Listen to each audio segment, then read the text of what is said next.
Part 2. It was sunset now, so Carter stopped at an ancient inn on a steep little street overlooking the lower town. And as he went out on the balcony of his room and gazed down at the sea of red-tiled roofs and cobbled ways and the pleasant fields beyond, all mellow and magical in the slanted light, he swore that Ulthar would be a very likely place to dwell in always, were not the memory of a greater sunset city ever goading one on toward unknown perils. Then twilight fell, and the pink walls of the plastered gables turned violet and mystic, and little yellow lights floated up one by one from old lattice windows, and sweet bells pealed in the temple tower above, and the first star winked softly above the meadows across the sky. With the night came song, and Carter nodded as the lutanists praised ancient days from beyond the filigreed balconies and tessellated courts of simple Ulthar. And there might have been sweetness even in the voices of Ulthar's many cats, but that they were mostly heavy and silent from strange feasting. Some of them stole off to those cryptical realms which are known only to cats and which villagers say are on the moon's dark side, whither the cats leap from tall housetops, but one small black kitten crept upstairs and sprang in Carter's lap to purr and play, and curled up near his feet when he lay down at last on the little couch whose pillows were stuffed with fragrant, drowsy herbs. In the morning Carter joined a caravan of merchants bound for Dilathleen with the spun wool of Ulthar and the cabbages of Ulthar's busy farms.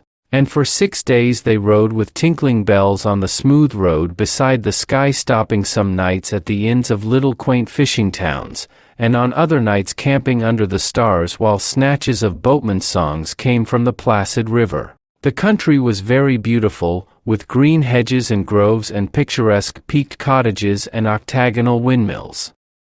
On the 7th day a blur of smoke arose on the horizon ahead, and then the tall black towers of Dilathleen, which is built mostly of basalt.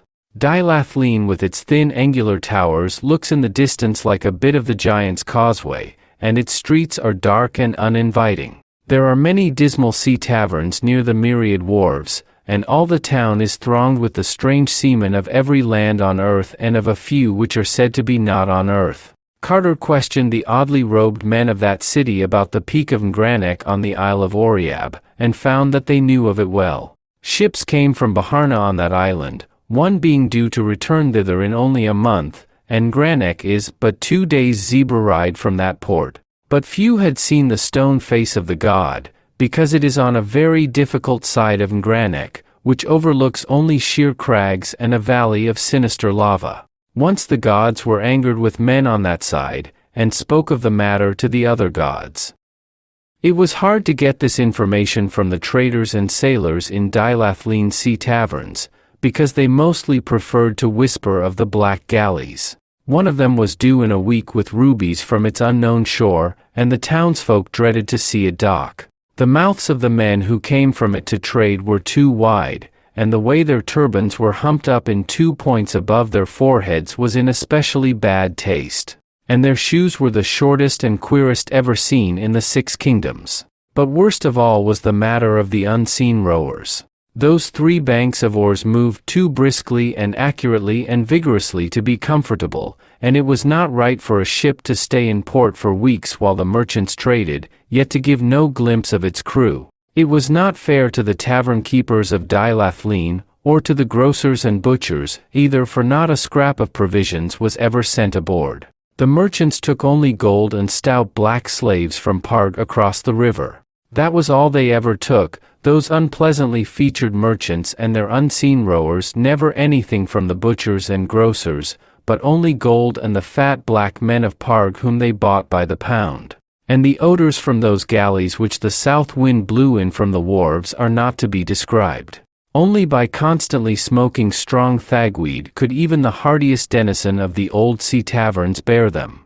Dilathleen would never have tolerated the black galleys had such rubies been obtainable elsewhere, but no mine in all earth's dreamland was known to produce their like. Of these things Dilathleen's cosmopolitan folk chiefly gossiped whilst Carter waited patiently for the ship from Baharna, which might bear him to the isle whereon carven Ngrannek towers lofty and barren. Meanwhile he did not fail to seek through the haunts of far travelers for any tales they might have concerning Kadath in the cold waste, or a marvelous city of marble walls and silver fountains seen below terraces in the sunset. Of these things, however, he learned nothing, though he once thought that a certain old slant-eyed merchant looked queerly intelligent when the cold waste was spoken of. This man was reputed to trade with the horrible stone villages on the icy desert plateau of Lang, which no healthy folk visit and whose evil fires are seen at night from afar. He was even rumored to have dealt with that high priest not to be described, which wears a yellow silken mask over its face and dwells all alone in a prehistoric stone monastery. That such a person might well have had nibbling traffic with such beings as may conceivably dwell in the cold waste was not to be doubted, but Carter soon found that it was no use questioning him. Then the black galley slipped into the harbor past the basalt mole and the tall lighthouse, silent and alien, and with a strange stench that the south wind drove into the town. Uneasiness rustled through the taverns along that waterfront, and after a while the dark wide-mouthed merchants with humped turbans and short feet clumped stealthily ashore to seek the bazaars of the jewelers. Carter observed them closely, and disliked them more the longer he looked at them. Then he saw them drive the stout black men of Parg up the gangplank grunting and sweating into that singular galley, and wondered in what lands, or if in any lands at all, those fat pathetic creatures might be destined to serve. And on the third evening of that galley's stay one of the uncomfortable merchants spoke to him, smirking sinfully and hinting of what he had heard in the taverns of Carter's quest. He appeared to have knowledge too secret for public telling, and though the sound of his voice was unbearably hateful, Carter felt that the lore of so far a traveler must not be overlooked. He bade him therefore be his own guest in locked chambers above, and drew out the last of the Zug's moon wine to loosen his tongue. The strange merchant drank heavily, but smirked unchanged by the draught. Then he drew forth a curious bottle with wine of his own, and Carter saw that the bottle was a single hollowed ruby, grotesquely carved in patterns too fabulous to be comprehended. He offered his wine to his host, and though Carter took only the least sip, he felt the dizziness of space and the fever of unimagined jungles. All the while the guest had been smiling more and more broadly, and as Carter slipped into blankness the last thing he saw was that dark odious face convulsed with evil laughter, and something quite unspeakable where one of the two frontal puffs of that orange turban had become disarranged with the shakings of that epileptic mirth. Carter next had consciousness amidst horrible odors beneath a tent-like awning on the deck of a ship, with the marvelous coasts of the southern sea flying by in unnatural swiftness. He was not chained, but three of the dark sardonic merchants stood grinning nearby, and the sight of those humps in their turbans made him almost as faint as did the stench that filtered up through the sinister hatches. He saw slip past him the glorious lands and cities of which a fellow dreamer of earth, a lighthouse keeper in ancient Kingsport, had often discoursed in the old days, and recognized the templed terraces of Zar, abode of forgotten dreams, the spires of infamous Thalarion, that demon city of 1,000 wonders where the Eidolon Ladi reigns, the charnel gardens of Zura, land of pleasures unattained, and the twin headlands of crystal, meeting above in a resplendent arch, which guard the harbor of Sonanyl, blessed land of fancy. Past all these gorgeous lands the malodorous ship flew unwholesomely, urged by the abnormal strokes of those unseen rowers below. And before the day was done Carter saw that the steersman could have no other goal than the basalt pillars of the west, beyond which simple folk say splendid Cthulhu lies, but which wise dreamers well know are the gates of a monstrous cataract wherein the oceans of earth's dreamland drop wholly to abysmal nothingness and shoot through the empty spaces toward other worlds and other stars and the awful voids outside the ordered universe where the demon Sultan Azathoth gnaws hungrily in chaos. Amid pounding and piping and the hellish dancing of the other gods, blind, voiceless, tenebrous, and mindless, with their soul and messenger Nyarlathotep. Meanwhile the three sardonic merchants would give no word of their intent, though Carter well knew that they must be leagued with those who wished to hold him from his quest. It is understood in the land of Dream that the other gods have many agents moving among men, and all these agents, whether wholly human or slightly less than human, are eager to work the will of those blind and mindless things in return for the favor of their hideous soul and messenger, the crawling chaos Nyarlathotep. So Carter inferred that the merchants of the humped turbans, hearing of his daring search for the great ones in their castle on Kadath, had decided to take him away and deliver him to Nyarlathotep for whatever nameless bounty might be offered for such a prize. What might be the land of those merchants, in our known universe or in the eldritch spaces outside, Carter could not guess, nor could he imagine at what hellish trysting place they would meet the crawling chaos to give him up and claim their reward. He knew, however, that no beings as nearly human as these would dare approach the ultimate night throne of the demon Azathoth in the formless central void.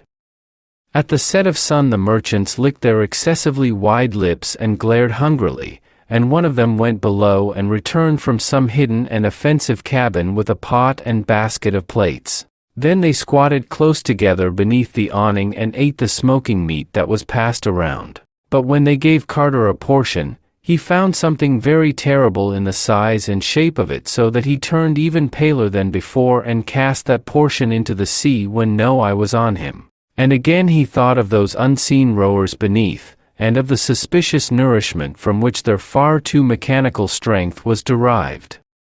It was dark when the galley passed betwixt the basalt pillars of the west, and the sound of the ultimate cataract swelled portentous from ahead. And the spray of that cataract rose to obscure the stars, and the deck grew damp, and the vessel reeled in the surging current of the brink. Then with a queer whistle and plunge the leap was taken, and Carter felt the terrors of nightmare as earth fell away and the great boat shot silent and comet-like into planetary space.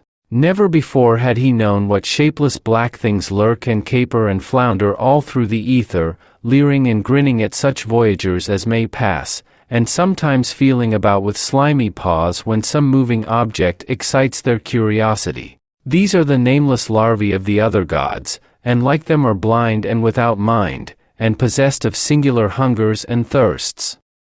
But that offensive galley did not aim as far as Carter had feared, for he soon saw that the helmsman was steering a course directly for the moon. The moon was a crescent, shining larger and larger as they approached it, and shewing its singular craters and peaks uncomfortably. The ship made for the edge, and it soon became clear that its destination was that secret and mysterious side which is always turned away from the earth, and which no fully human person, save perhaps the dreamer Snirethko, has ever beheld. The close aspect of the moon as the galley drew near proved very disturbing to Carter, and he did not like the size and shape of the ruins which crumbled here and there. The dead temples on the mountains were so placed that they could have glorified no wholesome or suitable gods, and in the symmetries of the broken columns there seemed to lurk some dark and inner meaning which did not invite solution. And what the structure and proportions of the olden worshippers could have been, Carter steadily refused to conjecture.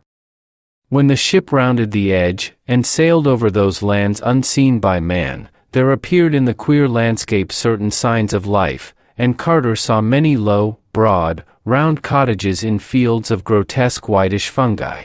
He noticed that these cottages had no windows, and thought that their shape suggested the huts of Eskimo.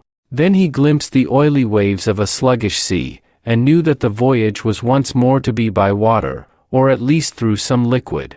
The galley struck the surface with a peculiar sound, and the odd elastic way the waves received it was very perplexing to Carter. They now slid along at great speed, once passing and hailing another galley of kindred form, but generally seeing nothing but that curious sea and a sky that was black and star-strewn even though the sun shone scorchingly in it.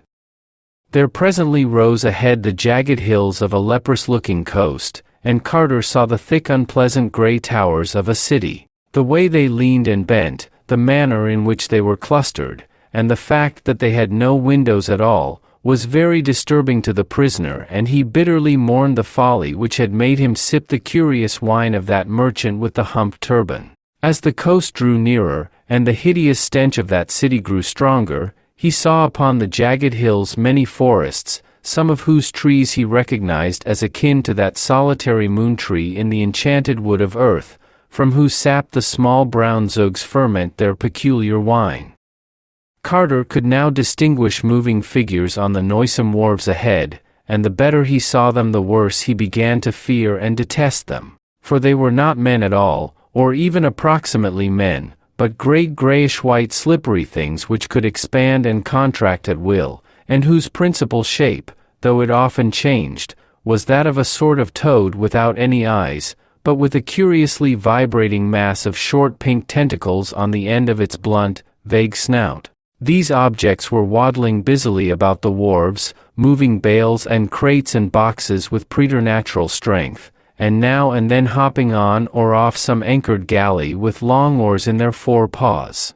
And now and then one would appear driving a herd of clumping slaves, which indeed were approximate human beings with wide mouths like those merchants who traded in Dilathleen. Only these herds, being without turbans or shoes or clothing, did not seem so very human after all. Some of these slaves, the fatter ones, whom a sort of overseer would pinch experimentally, were unloaded from ships and nailed in crates which workers pushed into low warehouses or loaded on great lumbering vans. Once a van was hitched up and driven off, and the fabulous thing which drew it was such that Carter gasped, even after having seen the other monstrosities of that hateful place. Now and then a small herd of slaves dressed and turbaned like the dark merchants would be driven aboard a galley, followed by a great crew of the slippery gray toad things as officers, navigators, and rowers. And Carter saw that the almost human creatures were reserved for the more ignominious kinds of servitude which required no strength, such as steering and cooking, fetching and carrying, and bargaining with men on the earth or other planets where they traded. These creatures must have been convenient on earth, for they were truly not unlike men when dressed and carefully shod and turbaned, and could haggle in the shops of men without embarrassment or curious explanations. But most of them, unless lean and ill-favored, were unclothed and packed in crates and drawn off in lumbering lorries by fabulous things. Occasionally other beings were unloaded and crated, some very like these semi-humans, some not so similar, and some not similar at all. And he wondered if any of the poor stout black men of Parg were left to be unloaded and crated and shipped inland in those obnoxious drays. When the galley landed at a greasy-looking quay of spongy rock, a nightmare horde of toad things wiggled out of the hatches, and two of them seized Carter and dragged him ashore. The smell and aspect of that city are beyond telling, and Carter held only scattered images of the tiled streets and black doorways and endless precipices of gray vertical walls without windows. At length he was dragged within a low doorway and made to climb infinite steps in pitch blackness. It was, apparently, all one to the toad things whether it were light or dark. The odor of the place was intolerable, and when Carter was locked into a chamber and left alone, he scarcely had strength to crawl around and ascertain its form and dimensions. It was circular, and about 20 feet across. From then on time ceased to exist. At intervals food was pushed in, but Carter would not touch it. What his fate would be, he did not know, but he felt that he was held for the coming of that frightful soul and messenger of infinity's other gods, the crawling chaos Nyarlathotep.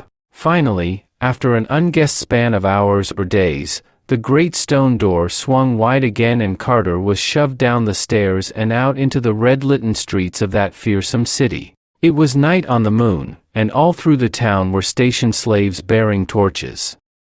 In a detestable square a sort of procession was formed, 10 of the toad things and 24 almost human torchbearers, 11 on either side, and 1 each before and behind.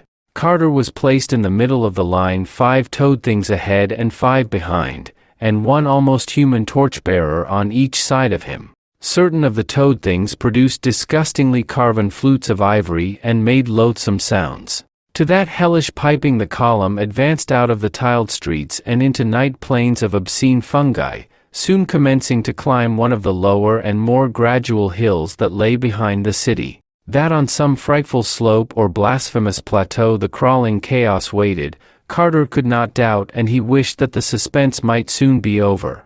The whining of those impious flutes was shocking, and he would have given worlds for some even half-normal sound, but these toad things had no voices, and the slaves did not talk.